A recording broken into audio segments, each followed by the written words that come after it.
আজকে আবু সাঈদের কথা মনে পড়ছে আমাদের, যে আবু সাঈদের ছবি বাংলাদেশের প্রতিটি মানুষের মনে গেঁথে আছে, এটা কেউ ভুলতে পারবে না।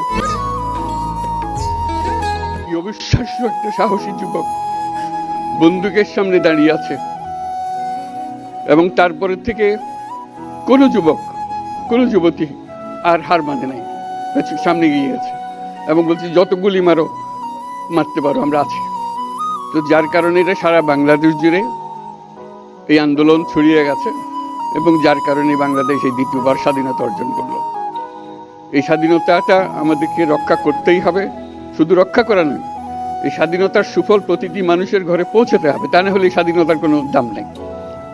এই স্বাধীনতাটাকে পৌঁছানো হলে আমাদের শপথ, আমাদের যে প্রতিজ্ঞা, যে আমাদেরকে এটা করতে হবে, ঘরে ঘরে পৌঁছাতে হবে। মানুষ যেন জানে যে বাংলাদেশ স্বাধীন হওয়ার অর্থ